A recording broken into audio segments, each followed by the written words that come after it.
Que a graça do Senhor Jesus esteja sobre a tua vida.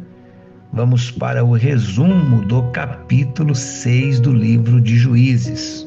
Para mim, este é o fato mais conhecido dos acontecimentos narrados neste livro. O capítulo 6 fala do chamado de Gideão. A Bíblia começa dizendo já no primeiro versículo que fizeram os filhos de Israel o que era mal perante o Senhor, por isso o Senhor os entregou nas mãos dos midianitas por 7 anos. É neste momento de crise, é neste momento de escassez do mantimento que Gideão resolve defender sua família malhando o trigo no lagar. E o que tem aqui de diferente? O porquê que chama a atenção o fato de malhar trigo no lagar? Porque lagar era um lugar construído para que dentro dele se pisasse as uvas. Não era lugar de malhar trigo. O que Gideão está nos ensinando? Gideão está nos ensinando que, ainda que as circunstâncias sejam adversas, nós não podemos deixar de trabalhar. Nós não podemos abraçar as dificuldades e usá-las como desculpa. Nós temos que fazer do jeito que dá para ser feito. Quando as circunstâncias não são favoráveis, mesmo assim, nós não vamos deixar de trabalhar, nós não vamos deixar de servir. Foi esta sua postura que chamou a atenção de Deus, e Deus viu nesse Gideão um homem diferente.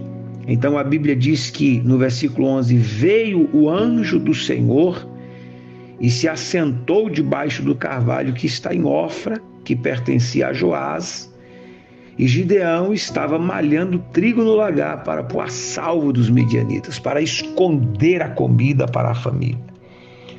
Este anjo do Senhor, como nós já falamos em outras ocasiões, é o próprio Jesus Cristo.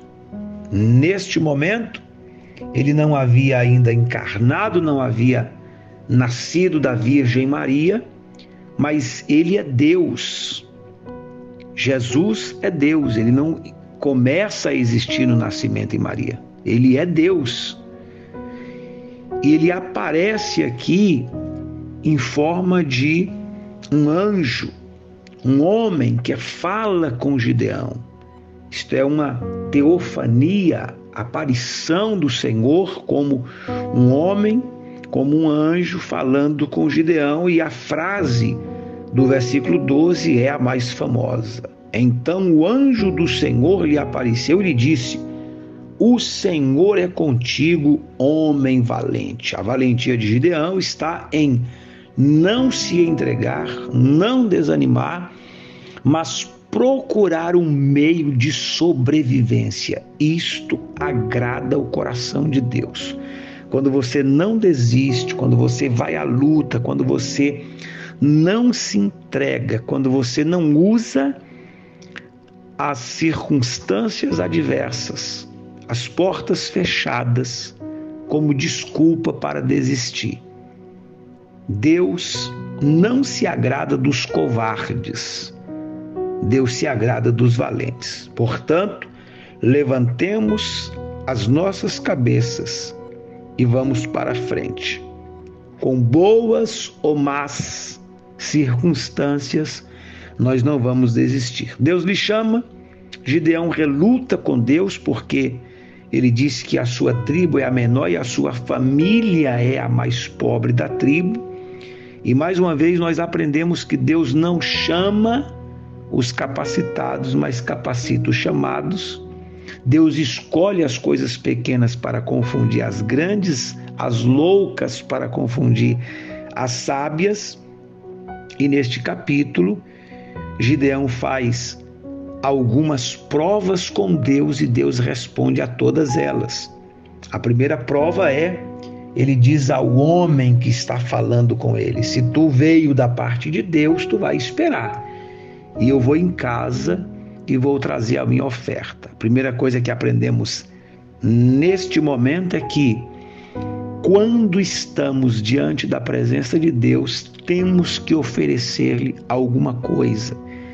O tempo era de escassez, de falta de alimento, mas para Deus, Gideão tinha alguma coisa para dar, e ele traz uma oferta. Ele faz o cabrito, ele faz os pães asmos e coloca ali e apresenta, e o anjo toca com o cajado que tinha, e a Bíblia diz que sobe fogo da pedra e consome aquela oferta. E Gideão começa a ser convencido de que era Deus. Ele faz a prova do velo de lã, colocando sobre a terra, pedindo para ficar molhado o velo e a terra seca. Isso acontece. Depois ele muda, ele quer a terra molhada e o velo seco. Isso acontece.